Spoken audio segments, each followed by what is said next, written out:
بسم اللہ الرحمن الرحیم۔ پیارے دوستو، السلام علیکم۔ آج میں آپ لوگوں کو ایک ایسے صحابہ کا واقعہ بتانے جا رہا ہوں جو غریب اور بدصورت تھے۔ کیسے نبی کریم صلی اللہ علیہ وسلم نے ان کی شادی ایک مالدار صحابی کی خوبصورت لڑکی سے کروائی، اور کیوں یہ شادی کے دن ہی شہید ہو گئے۔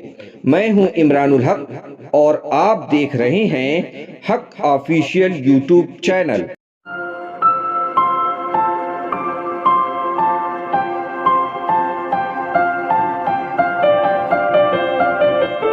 آپ دیکھ رہے ہیں حق آفیشیل یوٹیوب چینل۔ اللہ کے رسول جناب حضرت محمد مصطفیٰ صلی اللہ علیہ وسلم مسجد میں بیٹھے تھے کہ ایک نوجوان شخص آیا اور کہنے لگا، یا رسول اللہ صلی اللہ علیہ وسلم، میں بڑا خاندانی آدمی ہوں، میرا نام سعد ہے، لیکن میں کالا اور بدصورت ہوں، اس لیے مجھے کوئی اپنی لڑکی نہیں دیتا، میری شادی کروا دیں۔ اللہ کے رسول صلی اللہ علیہ وسلم نے پوچھا کہ عمر بن وہاب بیٹھے ہیں؟ لوگوں نے کہا نہیں۔ رسول اللہ صلی اللہ علیہ وسلم نے ارشاد فرمایا، جاؤ عمر بن وہاب سے کہو تمہیں اپنی بیٹی دے دے نکاح کے لیے۔ عمر بن وہاب صحابہ خوبصورت اور مالدار تھے۔ حضرت سعد رضی اللہ تعالی عنہ عمر بن وہاب رضی اللہ تعالی عنہ کے گھر پہنچے اور ان سے کہا کہ اللہ کے رسول صلی اللہ علیہ وسلم نے کہا ہے کہ آپ اپنی بیٹی میرے نکاح میں کر دیں۔ انہوں نے فرمایا، جا جا، تجھے اپنی بیٹی دوں گا، تو غریب اور بدصورت ہے۔ وہ واپس چل دیے۔ ان کی بیٹی نے ان دونوں کے بیچ ہونے والی بات سن لی اور کہنے لگی، ابا جان، آپ نے میرے نبی کی بات ٹھکرایا ہے، کہیں ایسا نہ ہو کہ ہمیں تباہی دیکھنی پڑے۔ جائیے، جا کر ہاں کہہ دیجئے، میرے نبی صلی اللہ علیہ وسلم نے یہ بات کہی ہے، میں گزارا کر لوں گی۔ حضرت سعد مجلس میں آئے اور پیچھے پیچھے عمر بن وہاب بھی آ گئے۔ میرے نبی جناب حضرت محمد مصطفیٰ صلی اللہ علیہ وسلم نے فرمایا، عمر بن وہاب، میری بات تم نے ٹھکرا دی۔ عمر بن وہاب نے کہا، یا اللہ کے رسول، میں تیار ہوں، آپ میری بیٹی کا نکاح پڑھا دیں۔ آپ صلی اللہ علیہ وسلم نے نکاح پڑھایا اور مہر کی رقم 400 درہم طے ہوئی۔ آپ صلی اللہ علیہ وسلم نے ارشاد فرمایا، سعد جا لے جا اپنی بیوی کو۔ حضرت سعد رضی اللہ تعالی عنہ نے کہا، یا رسول اللہ صلی اللہ علیہ وسلم، میرے پاس رقم کوئی نہیں، میں کہاں سے مہر ادا کروں گا؟ آپ صلی اللہ علیہ وسلم نے ارشاد فرمایا کہ تم جاؤ عبد الرحمن کے پاس، ثابت بن قیس اور علی بن طالب کے پاس، اور ان سے کہو کہ تمہارے مہر کا انتظام کریں۔ ان تینوں صحابہ نے مل کر 400 سے اوپر رقم کا انتظام کر دیا تو حضرت سعد بہت خوش ہوئے اور سوچا، 400 تو میں مہر ادا کروں گا، باقی کا کھانے پینے کا سامان اور بیوی کے لیے تحفہ لوں گا۔ یہ سوچ کر وہ بازار پہنچے، تبھی ان کے کان میں آواز گئی کہ اے اللہ کے سواروں، جنگ کے لیے نکلو۔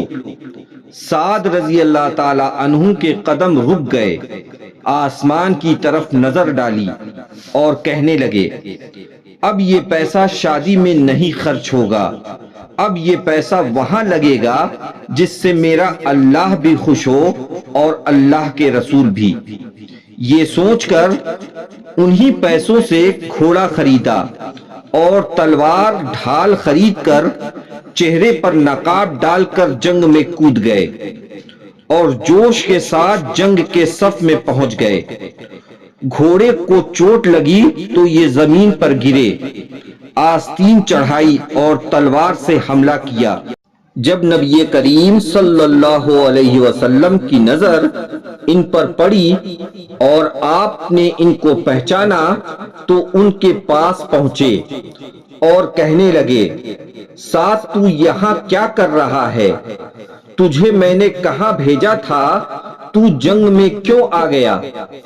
حضرت سعد رضی اللہ تعالی عنہ نے فرمایا، یا اللہ کے رسول صلی اللہ علیہ وسلم، میں اللہ کو راضی کرنے کے لیے آیا ہوں۔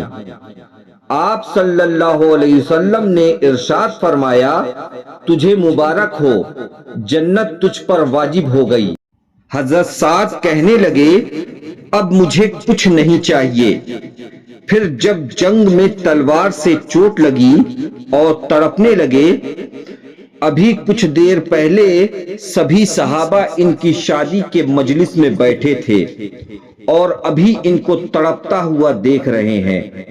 میرے نبی جناب حضرت محمد مصطفیٰ صلی اللہ علیہ وسلم بجلی کی طرح لپکے اور ان کا سر اپنے گود میں لیا اور رونے لگے۔ آپ صلی اللہ علیہ وسلم کے آنسو ان کے چہرے پر ٹپکنے لگے۔